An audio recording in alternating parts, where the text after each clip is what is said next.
Herkese merhaba değerli dostlarım. Orta uzunluktaki bir aradan sonra tekrar karşınızdayım. Bugün sizler için Akyaka'dayım. Gerçek deneyimleri aktaracağım size. Orman kampından başladım. Küçük çadır alanını kullanacaksanız 50 metrekare hakkınız var. Orman kampı içinde kiralayabileceğiniz taş evler de var. Azmak Çayı kenarında kişi başı sadece 750 TL'ye tertemiz bir pansiyon buldum. Aile işletmesi. Bayrama kadar 1500 lira, bayramdan sonra 2500 lira. Çok iyi. Ardından birkaç farklı konaklama seçenekleri de bulabileceğiniz bazı pansiyonları ve otelleri dolaştık. Odamızın fiyatı 2500 TL. Kaç kişi konaklayabiliyor? İçerisinde 4 kişi konaklayabiliyor. Ve en son spa, fitness salonu konsepti bulunan harika bir manzarası olan otelle videoyu bitirdim. Fakat bu videoda tabii sadece otelleri tanıtmıyorum. Orman kampının yenilenen halini bir görmenizi istiyorum. Daha sonra sahilden tekne turları ile ilgili, rota bilgileri ile ilgili güncel fiyatları da alacağız. Azmak Çayı da aynı şekilde. Kısacası Akyaka'da tatil planlayanlar için bütün bilgilere bu videoda yer veriyorum. Yani zaten bu videoyu izledikten sonra Akyaka'da bir gün tatil yapmış gibi olacaksınız. Orman kampından başlayacağız. Gelin başlayalım.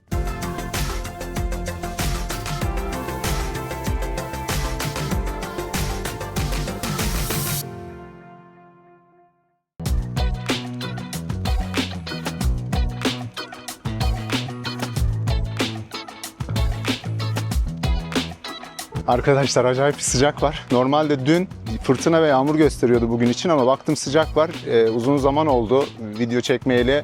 Sabrınız için teşekkürler. Orman kampının içindeyim. Burası hemen güvenlik. Akyaka. Bu tarafta kaldı sağımda. Bu yolda Akbük'e giden yol. Yola girdiğiniz zaman 1-2 dakika ilerleyin. Zaten orman kampının burada girişini göreceksiniz. Evet, buradan girdik. Ağaçların arasından yürüyebileceğimiz bir yol bizi karşıladı hemen. Orman kampı ile ilgili çok yeni ve farklı detaylara yer vereceğim arkadaşlar.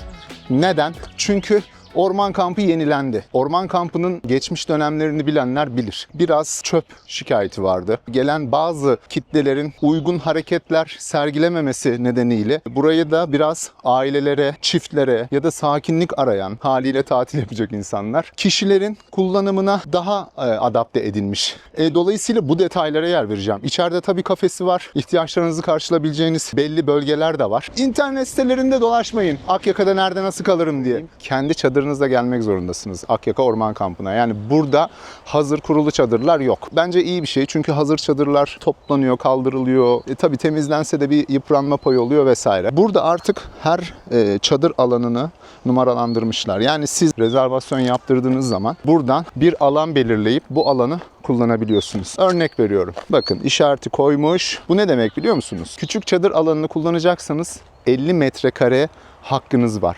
Yani burada çadırları dip dibe yapmıyorlar artık arkadaşlar. Eskisi gibi değil. Elbette büyük çadır alanı da var. Oraya doğru da gideceğiz yavaş yavaş. Buranın müdürü sağ olsun şunu söyledi. Biz artık insanların orman kampında rahat etmesini istiyoruz. Yani masanızı, çadırınızı, sandalyenizi dilediğiniz rahatlıkta kullanıp insanlarla dip dibe tatilinizi yapmak durumunda kalmıyorsunuz. Çünkü kamp bu. Konfor ister arkadaşlar. Yavaş yavaş ilerliyorum. Bakın şuradan geniş bir alanı gördünüz. Çadır alanı burası.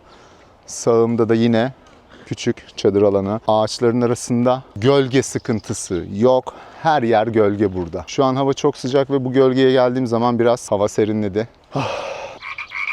Elektrik ücretsiz arkadaşlar burada. Bulaşıklarınızı yıkayabileceğiniz alanlar da mevcut. Şimdi oraya doğru gideceğim. Kafeteryaya da gideceğim. Menü fiyatlarını da göstereceğim size. Fiyat detaylarını da vereceğim. Orman kampı çok güzel arkadaşlar şu an. Ben çok beğendim. Hemen küçük çadır alanını biraz geçtikten sonra bakın zaten yavaş yavaş dolmaya başlamış. Mayıs'ın sonuna geliyoruz. Okullar da kapanmak üzere. Dolayısıyla bence şu an yeteri kadar tatilciler için, kampçılar için alan var. Ateş yakmak yasak. Bunu sakın düşünmeyin. Yazın Muğla'da genel olarak ateş yakılmıyor arkadaşlar. Yasaklıyorlar. O yüzden bunu bilerek gelin. Ama tüpünüzü getirebilir misiniz? Tabii ki de. Bakın. Gelmiş tüpünü, çaydanlığını vesairesini gelmiş. Yemeğinizi yine pişirebilirsiniz. Ateş yakmayı verin, közde de yemeyin kardeşim. Karavan alanına doğru yürümek istiyorum. En azından bakın buradaki alanlar da böyle parsellenmiş. Her bir karavanın için burada park yerleri var. Yeşil alanlarında masa ve sandalyeniz için, diğer ihtiyaçlarınız için kullanabilirsiniz. Buraya da aracınızı park edebilirsiniz. Hemen çadır kafe market var. Buraya geleceğim. Önce bir şu karavan alanını size göstermek istiyorum.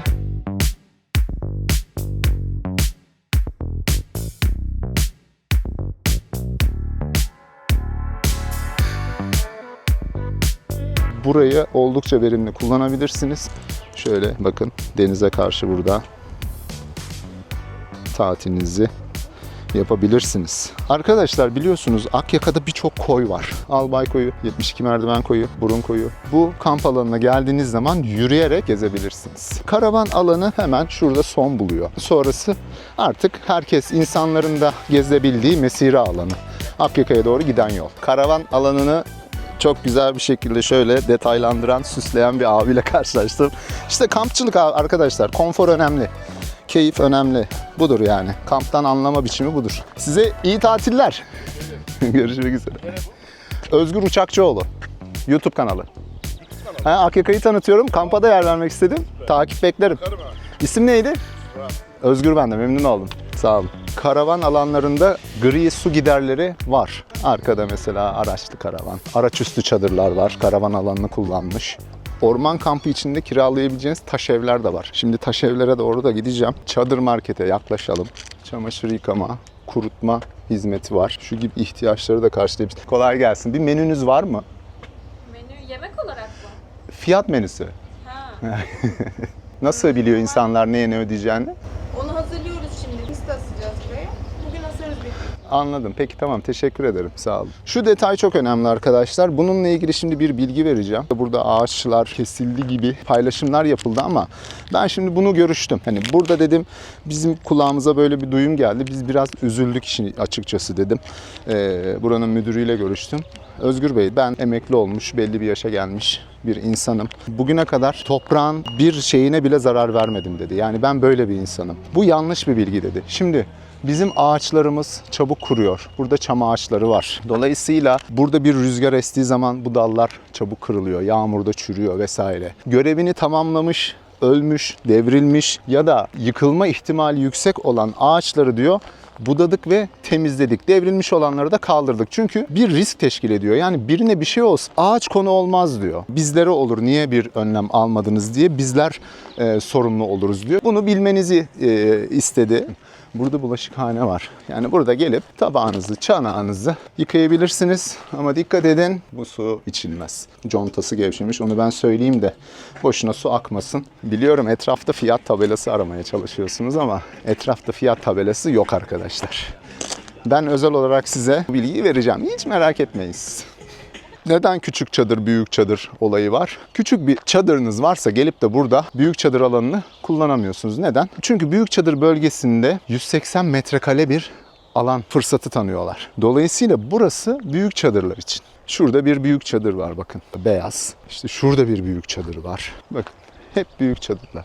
Ve bu çadırlar şu an 180 metrekarelik kendi alanı içinde yaşıyorlar. Bisikletini bırakmış, oraya sandalyesini bırakmış. Taş evler var. İleride müşteriler hariç giremez diyor. Hani dışarıdan bir görüntü alayım. Eğer boş bir uygun oda varsa odanın içini de beraber gezelim. Bir şey daha söylemek istiyorum. Etraf tertemiz. Bu konuya dikkat ediyorlarmış. Elbette rüzgarın uçuşturduğu bazı çöpleri bulabilirsiniz. Ya da ister istemez bazı duyarsız vatandaşlar çıkıyor arkadaşlar. Önüne geçemiyorsunuz onun. Taş evleri ziyaret edeceğim. Taş evleri numaralandırmışlar. Şöyle 3-4'e doğru biraz daha denize yakın bir şekilde gidelim. Bakalım. Albay Koyu'nun tarihi var burada. Hatta şuradan. Albay Koyu'nu göstereyim size. Gelin. Ben şimdi şöyle aşağıya doğru iniyorum. Merdivenlerin güzelliğine bakın. Başka bir dünyaya açılıyor gibi. Kamp böyle sandalyesini, masasını alanlar gelmiş. Bunu siz de yapabilirsiniz bu arada. Evet. Bu gibi alanları hafta içi kullanmanızı öneririm. Daha sakin, daha dikkatli davranabilirsiniz burada. Dilediğiniz gibi kullanabilirsiniz. Buradaki kalabalıktan da rahatsız olmayın. Bir koy daha var bakın. Taş evlere gidene kadar size 2 tane oturup kafa dinleyebileceğiniz yer gösteriyorum. Ahşap platformlarla burayı verimli hale getirmişler. Kademe kademe, yani alt taraf da var. İnsanları şöyle çekmeden Akyaka'da zaten karşıda görünüyor. Bakın hava ne kadar güzel. Bir çıtır rüzgar çıktı ama hava güzel, canlı. Taş eve uzanan bu yol. Sağda taş evleri gördüm. Orman kampına ait.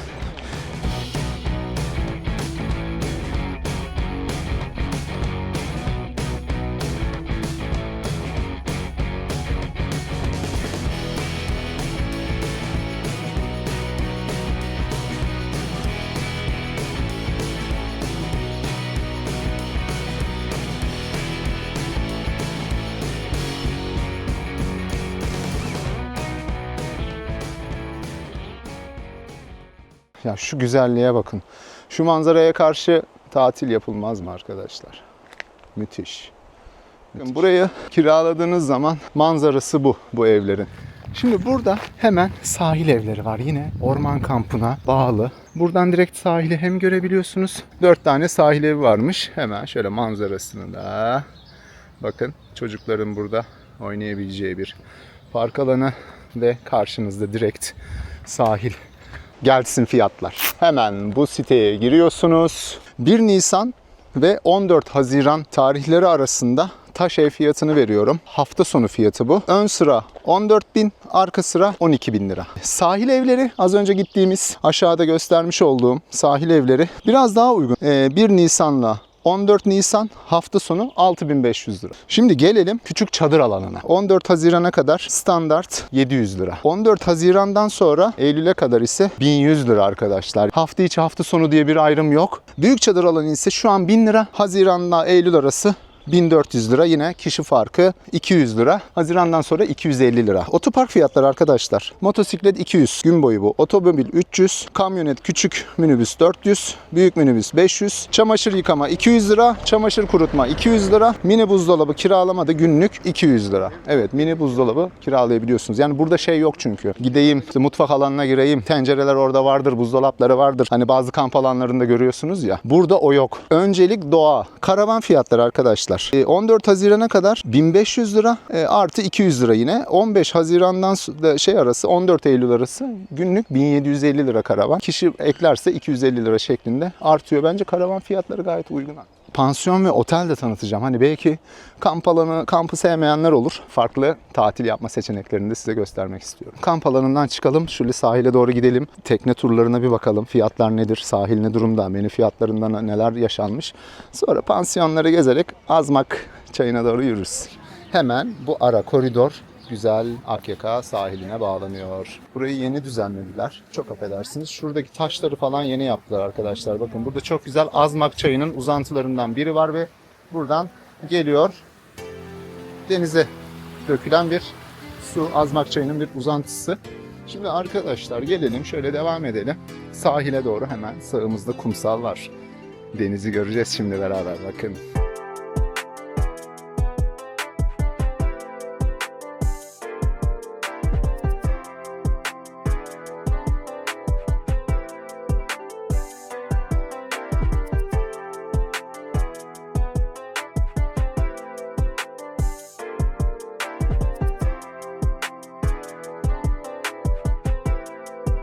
Kolay gelsin.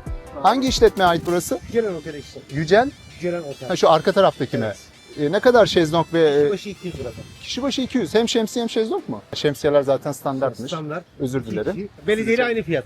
200 lira. 200 lira. Çok güzel, iyiymiş. Yani uygun. Belediyeye fiyat verirse biz onu veriyoruz. Tamam. Çok teşekkür ederim. Şey değil efendim. Sağ Ne olun. demek? Her zaman bekleriz. Eyvallah, sağ ol. Çoğu turistik bölgede herhalde çok fazla fiyatlar. Yani 700 lira, 1000 lira, 1500 lira falan çıkabiliyor. Denize doğru gelmek istiyorum. Şöyle sahile yaklaştım. Karşıda da arkadaşlar tekne turlarının yapıldığı yerler var. Şimdi oraya doğru yürüyeceğim. Hem fiyat ve rota bilgisini alacağım sizler için. Orman kampı da hemen şu bölge. Burada sol tarafta mekanları görebilirsiniz. Burada görebileceğiniz canlılardan bazıları. Bizim Furby'ye benziyor. Sürekli böyle içeriye girip kumsala girip insanlar da rahatsız olmasın diye, ama zaten çok geniş bir sahil yapısı ve çok uzun bir sahil yapısı yok buranın. Belli bir kalabalığı kaldırıyor. Kaptan Tur Burak Usta'yı buluyoruz şimdi. Evet, geçen seneden tekne turundan hatırlarsınız arkadaşlar. Burak kardeşim, nasılsın? Ya sağ ol, sen ne yapıyorsun? Hoş geldin. Evet arkadaşlar, Kaptan Tur'dan Burak kardeşimi buldum. Geçen sene olduğu gibi. Aynen, Yine aynen. aynı yerinde sizleri bekliyor. Rota değişmedi değil mi? Rota Burak aynı, kardeşim? rota Hemen aynı abi. Şöyle alalım. Rota aynı. Sederalıs Kleopatra'ya gidiyoruz yine. Sualtı mağaraları, Ziraatçılar Koyu, Zeytinli Koy, İncekum plajı. Evet. Hepsine gidiyoruz. Teknelerimiz yenilendi sadece. Öyle mi? Boruhan teknesi mesela limanın en güzel teknesi olarak hala Birazdan gider çekelim şimdi hala onu. çekebilirsin abi. Aynı tekne mi yenilendi, farklı bir tekne mi geldi? Yok, aynı tekneyi sadece modifiye yaptık. Restorasyon. Aynen, modifiye. aynen abi. Harikasınız Aynen, çok abi güzel ya. oldu. Vallahi çok güzel. Sedir Adası videomu izleyebilirsiniz arkadaşlar. Bu Geçen sene yalnız Sederalıs'ına giriş abi 800 lira olmuş. Onu Turizm ve Kültür Bakanlığı'na ait ya. Evet. Ha, bunu bir gelen insanlar bilsin. Bilsin. Müze kart var ise de 250 TL. ekstra veriyorlar. Müze kart artı 250 TL. Ha, müze kartı olanları sadece 250 lira. Aynen ama normal güzel. giriş 800 lira yapmışlar. Geçen yıl sene 500 'dü. 500'dü. Evet. Doğru 500'dü. Şeyler, shuttle'lar Çamlık Onlar köyünden da 500. Onlar da 500. kişi başı değil mi? Gidiş dönüş ama. Gidiş dönüş 1000 oluyor abi. Çok ya. Çok ya. Çok. 1000 O lira yüzden ne tekne abi? turu daha mantıklı bu sene. Tekne turu daha mantıklı. Çünkü neden biliyor musun? 1500 TL yapacağız bu sene tekne turlarını. Öğle yemeği de içinde. Sabah 11'de çıkacağız. 6'da geleceğiz. Toplamda da 5 koy 1'a da gidiyoruz zaten. Her koyda da 45 dakika bizim molası var. Sedir Adası'na yine siz götürdüğünüzde yine bir ücret ödüyor ama değil mi? Maalesef. Orası Yani, evet, Turizm ve özel. Kültür Bakanlığı'na ait olduğu için. Ama girmek zorunda değil tabii halkımız. Hani girmek isteyenler giriyor, girmek istemeyenleri biz başka bir koya götürüyoruz. İncekum'du sanırım. Ya da İncekum olur, Fener Adası olur, Yunus Koyu olur. Aynen öyle. O kaptana göre değişir. 11'den 6'ya kadar turumuz gelmek istemiyor olursa böyle çok kısa turlar isterlerse de He. bir saatlik turlarımız var. öyle mi? O da Körfez turu, Akyaka'yı komple kıyı geziyoruz aslında. Şu Albay koyu Şunlar, vesaire. Deniz Kelesi, Aşıklar Merdiveni, Albay Koyu, Dilek Taşı. Çok güzel Evet. yerler var. Evet. O turumuzda 400 lira bu sene. Balık ekmek de yapıyoruz yanına. Ekstra 200 liraya. O da 600 lira. Bir saat böyle gezebilirler. Balık Çocuklar ekmek da 600. ücretsiz aynen. Çocuk kaç yaşına kadar? Ayarlarız onu ya. Ayarlarız. Sorun yok.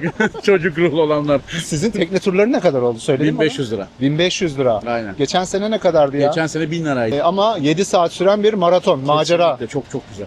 Harika arkadaşlar. Geçen sene katıldım ben eşimle. Hatta sağ olsunlar yine Bora Kaptan ve Burak kardeşim yardımcı oldu. Hemen hemen her koyda da durup yüzme molası veriyorlar. Oldukça eğleniyorsunuz ve keyif alıyorsunuz. Yemekler falan da güzel. Tekne de yenilenmiş. Yani bu fırsatı kaçırmayın. 1500 liraya 6 saat keyif, 7 saat keyif. Kesinlikle. Gerçekten çok güzel. Gökova Körfezi başlı Aynen, başına bambaşka. ayrı bir dünya zaten. Burak kardeşim eklemek istediğin bir şey var mı? Yok teşekkür ederim Sen de herkese sağ ol. bekliyorum. Görüşürüz. Görüşürüz. Arkadaşlar işletmeleri kullanmak zorunda değilsiniz. Sandalyesiyle, masasıyla gelen insanlar dilerseniz havlunuzu atın, yere oturun. Çok güzel bir sahili var Akyaka'nın arkadaşlar. Çok güzel bir kumsal. Balık ekmek, cips yani patates kızartması ve kola 400 lira. Bu iyi bir fiyat Akyaka için. Kardeşler midye. Ne kadar oldu midyen bu sene abi? Türk 20 abi. Küçük 20, büyük 30. 25. Ha, 25 mi? 5 lira fark var. Görüyoruz her sene burada. Yine midye tezgahını açmış. Bekleriz. Afiyet olsun. Görüşürüz. Erik ne kadar? 300. 300 lira. Yarım kilo falan herhalde. Bunlar da mı aynı? Aynı. 300. Dondurmanın topu ne kadar? 75 lira. 75 lira. Teşekkür ederim. Örnek veriyorum arkadaşlar. Bakın Akyaka evlerini biliyorsunuz. Oldukça güzeldir. Akyaka canlanmaya başlamış. Sakar Dağları'nın sırtına kurulmuş bir aslında denizci kasabası. Evet şöyle mekanların olduğu o Karanfil Güzel Sokağa doğru, Karanfil Sokağa doğru gidelim. Bakın arkadaşlar burada bir kebapçı vardı. Fiyatlar çok yüksekti ama burada biraz bir iyileştirme yapılmış sanırım ya da el değiştirmiş. Çorba fiyatları. İşte balık ekmek vesaire. Pide çeşitleri. Bir şey söyleyeyim arkadaşlar. İstanbul'la aynı. Belki biraz kebap çeşitleri fazla burada. Hani tavuk şiş, tavuk kanat fazla ama diğer kebap fiyatları İstanbul'la aynı. Böyle güzel oteller, pansiyonlar Azmak Çayı'nın kenarına konuşlanmış. Biraz daha böyle güzel oluyor, serin oluyor. Çünkü orman yapısı haliyle sadece kampa uygun olduğu için oteller o tarafta. Şimdi bu kavşak merkezi. Burada sağlı sollu köşelerde barları görebilirsiniz. Bu sokağa girdiğinizde de burada birçok meyhaneyi, yemek yiyebileceğiniz yerleri görebilirsiniz. Arkadaşlar hemen Azmak Çayı'nın arkasında Azmak Çayı ve deniz manzaralı Nehir Otelimiz var. Bakın Nehir Otel. Ben buranın mülk sahibini tanıyorum. Benim adaşımdır. Özgür Uyanık. Odaları ve fiyat bilgisini alacağım. Girelim içeri. Mehmet Bey bize yardımcı olacak. Bakın güzelmiş burası. Ortada bir tane avlu gibi bir yer var. Teras var şöyle. Evet konak mimarisi gerçekten çok güzelmiş. Bakın yarım teraslarla odaları bağımsız bir şekilde değerlendirmişler. Müthiş ya. Buyur abim önden. Çok güzel. Evet şöyle merdivenlerden çıkıyoruz. Azmak Çayı manzarası hemen bizi karşıladı zaten ileride. Burada böyle oturup keyfinizi yapabilirsiniz. Gökçe sahile kadar uzanan bir manzara var. Evet ileride. Gökçe sahil. Zaten Gökova Körfezi'nde buradan görebilirsiniz. En kenarda Azmak Çayı manzaralı bir oteli gösteriyor bize. Odayı. Evet. 2 kişilik yatak var. Burada da açılır kapanır bir yatak var. Burada da 2 kişi bir kişi yatar. Dolaplar fazla da şöyle kirletmeden. Duş burada herhalde. Bakın arkadaşlar. Tertemiz. Şöyle duşlar. Bu odanın fiyatı ne kadar abi? Temmuz Ağustos'ta 7500. Evet. Burası restoran alanı. kahvaltı, yemek yiyebilirsiniz. Şu an Haziran ayı 4500. Evet. Güzel. Kaç kişi konaklayabiliyor maksimum Mehmet abi? Standart oda 4500 Haziran ayı. Evet. Mesela burada 3 kişi mi konaklayabilir maksimum? Evet. 1+1 var aynı zamanda. Ebeveyn odası ayrı. O ne kadar? O da 8500 yazdı. Tamam. Ama hepsi Haziran ayı. Yani Temmuz ayında değişecek. Temmuz Ağustos ayı. Temmuz Ağustos ayı bu. Haziran ayı? Şu anda Haziran işte 7000 bandı. Yani 4500'e 7000 bandında. Evet, şimdi 1+1 olan odaya da bakacağız arkadaşlar. Ben burayı çok beğendim ya. Geliyor mu? Özgür kardeşim iyi ki yönlendirmiş beni buraya. Bakın. Vallahi değerlendirebilirsiniz. Fiyatlar da apartlarla aynı. Evet, burası 1+1. Direkt şöyle bir yemek masası karşıladı. Sadece buranın manzarası yok arkadaşlar. Evet, banyomuz. Pırıl pırıl. Bakın saç kurutma makinesinden havlulara, şampuanlara. Çok da güzel kokuyor içerisi. Burada yine yan tarafta konaklar var. Buzdolabı var. Kettle var. Ocak var. Çamaşır makinesi var. Burada da açılır kapanır koltuklar var. Sanırım burada da işte 5-6 kişi konaklayabiliyorsunuz. Şu anki fiyatı 7500, daha sonra işte Ağustos falan 8500 bandına kadar çıkıyor ama tabii kalabalık konaklanabildiği için hani aileler falan ya da birkaç arkadaş yani bölüşülürse uygun fiyatı da gelir ama bence fiyatlar apartlarla hemen hemen aynı. Burasının değerlendirilmesi daha mantıklı olur. Güzel, yani güzel bir otel burası. Baksanıza manzaraya. Market var. Daha havuz açılacak, temizlenmemiş. Şurada azmak çayına da hemen sabahları, akşamları gidip ayağınızı sokabilir. Kazları, ördeklere besleyebilir. Suya da girebiliyorsunuz bu arada azmak çayına. Şu suyun güzelliğine bakar mısınız ya? Her yerden bereket fışkırıyor. Yani şu suyun güzelliğine bakın.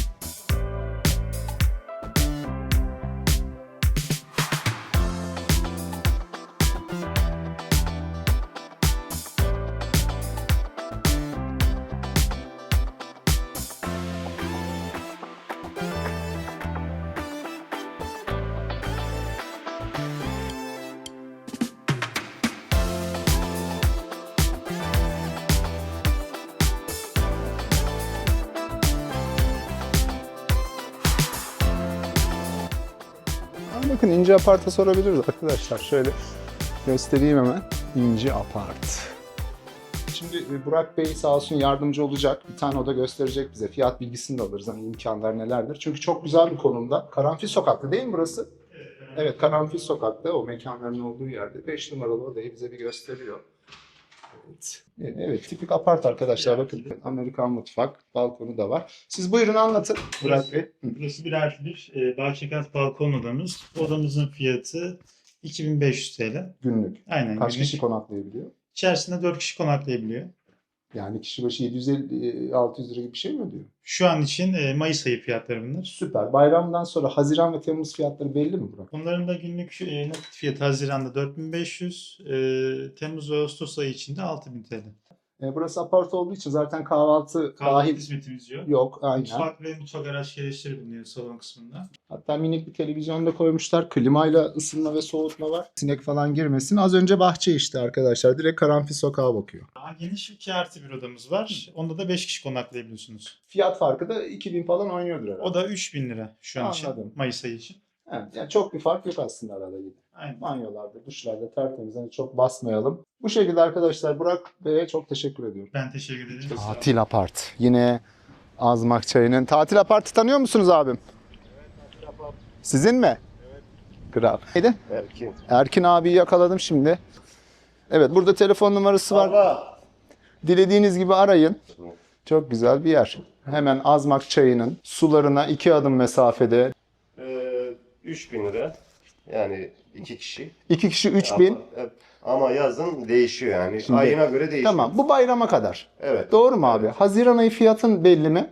O da belli. 4500. 2 kişi. Evet. Bunlara kahvaltı olmuyor zaten. Kahvaltı olmuyor. Zaten bizim kahvaltımız var. Serpme kahvaltı. Tamam, orada ekstra ödeyecek. Ne kadar şu an? İndirim Tamam, oluyor. çok güzel. Ne kadar abi kahvaltın? 1500 şu anda 2 kişi. 2 kişi %10 indirimli 1350 lira. Evet.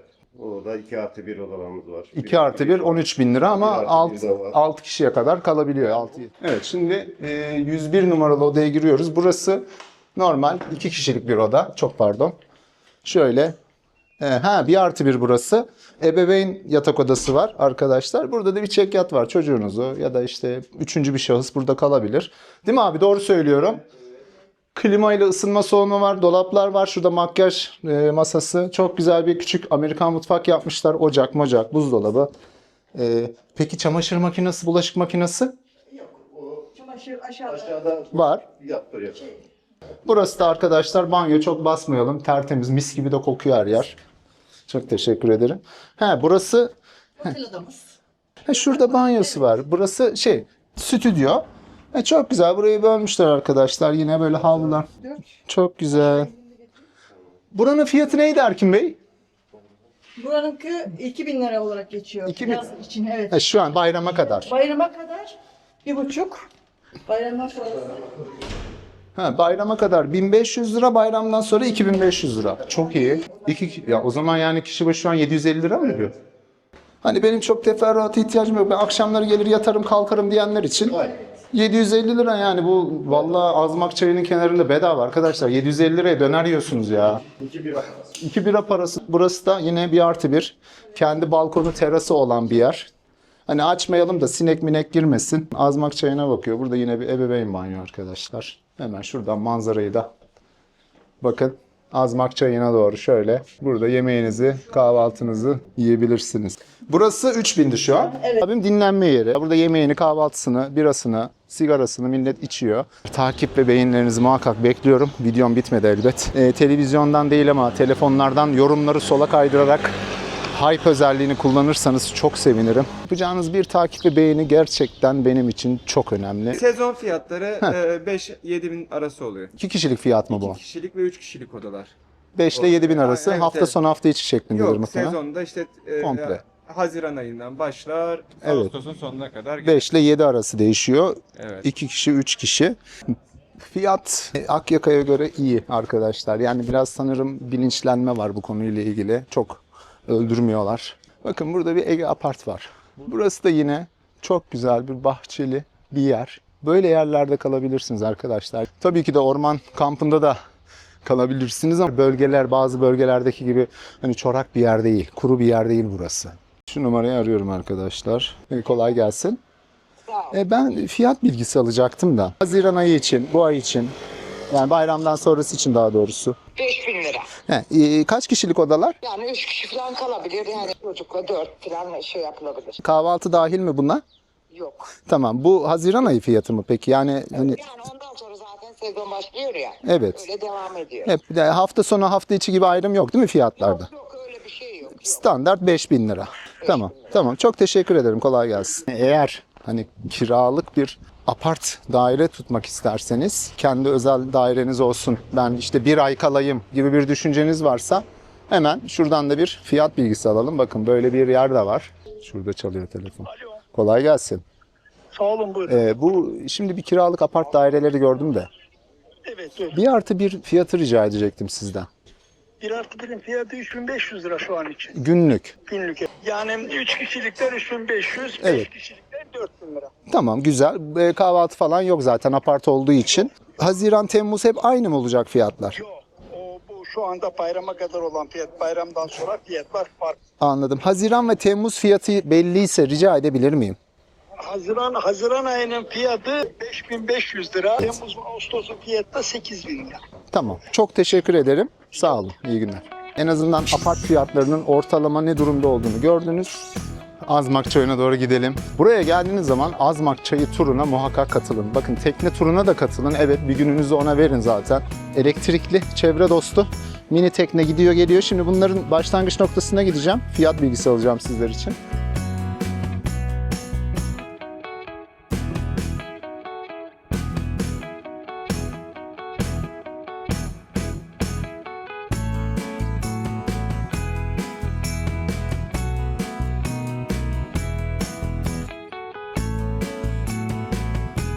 Müthiş değil mi arkadaşlar ya? Burası Azmak Çayı. Aynı zamanda kadın azmağı diye geçiyor. Çünkü önceden burada kadınlar çamaşırlarını yıkarmış. Yani azmak kayıp su. Geldiği yer belli olmayan veya yer altından çıkan azgın su anlamına geliyormuş. Şimdi gelelim tekne turlarına. Kolay gelsin. Güncel fiyatlarınız nedir Azmakçayı turu? 200 lira şu anda. Cumartesi'ne itibaren bakın şöyle. Bayrama kadar. Evet öyle göstereyim. Normal 300 lira fiyat olur. Şimdi Tamam. ama cumartesiden itibaren Uygulayacaksınız. yarana ihtiyacın olursa gel. Tamam oldu, sağ olasın. Yine güldük, eğlendik. Bunlar elektrikli olan tekneler işte. Şunları kullanıyorlar Azmakçayı'nda. Burada yakıt tipi kalmadı herhalde. Yani elektrikli olmak zorunda gibi bir bilgi hatırlıyorum. Ne kadar doğru bilmiyorum ama çoğu evet elektrikli. Benim gördüklerim bugüne kadar hep elektrikliydi. 300 lira olmuş. Hani minik teknelerde 20 dakika git gel. Kenarında yürüyorum zaten. Ne olacak ki derdim. Ama turu bir yaptım. Azmakçayı'nın üstünde ben tekne turu yaptırdığım insanlar oldu. Geldikleri zaman buraya muhakkak Azmakçayı'nda tekrar bir tur yapalım diyorlar. Yani böyle bir çekiciliği, bir cazibesi var. Kendinize bir şans verin, deneyin.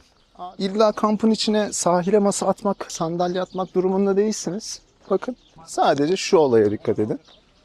Çadır kurma, mangal yakma, ateş yakma. Bitti. Hemen şöyle Azmakçayı'na doğru gidiyorum. Teknelerin geçiş yolunda yüzmeyiz. Hemen suyu göstermek istiyorum size. Şimdi güneş ışığı burada iyi.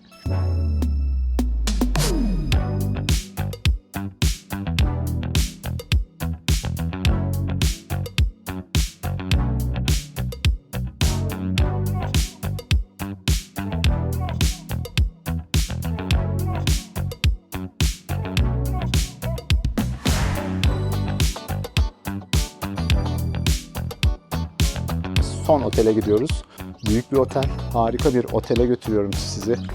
Arkadaşlar Lotus Oteli'nin önündeyim şu an. Hemen bu merdivenlerden, basamaklardan Orfos restoranın karşısında çok Akyaka'nın belki de en güzel otellerinden biri. Oldukça ferah alanı var. Bu konsept içinde spor salonu da var. Fitness salonu var. Özel olarak pilates dersleri alabilirsiniz. Burada spa da var arkadaşlar. Masaj fiyatları burada. Klasik maya. 1750'den başlıyor arkadaşlar. 1800-2250 şeklinde gidiyor. Şimdi Murat kardeşim bana bir tane müsait oda gösterecek. En güzel odalar. Biz böyle temiz, güzel kokuyor odalar. Fiyat bilgisi de vereceğim. Teşekkür ederim. Bakın duşlar. Çok basmayacağım. Kirletmek istemiyorum. Tertemiz çünkü her yer. Havluydu, saç kurutma. Evet, burası tek odalı. Sadece 2 kişilik. Televizyonumuz, klimayla ısıtma soğutma. Çok güzel bir makyaj.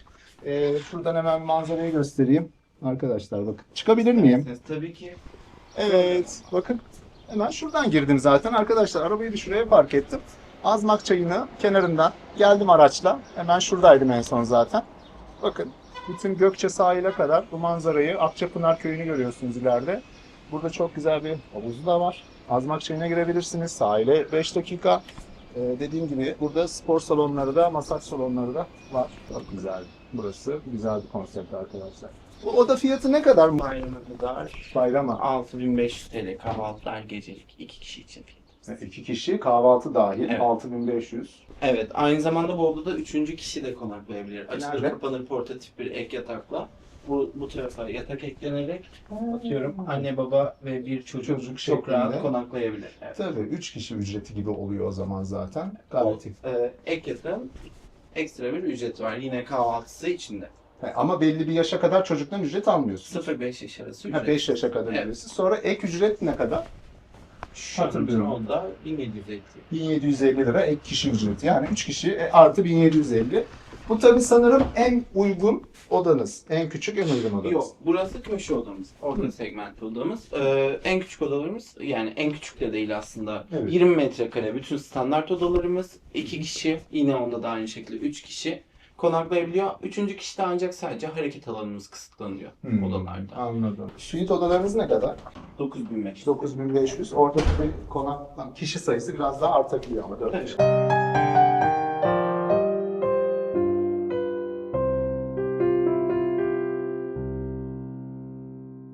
Beğendiniz mi videoyu arkadaşlar? Ben çok keyif aldım yine sizlerle. Lütfen takip ve beğenilerinizi ihmal etmeyin. Hepinizi seviyorum. Görüşmek üzere. Hoşçakalın.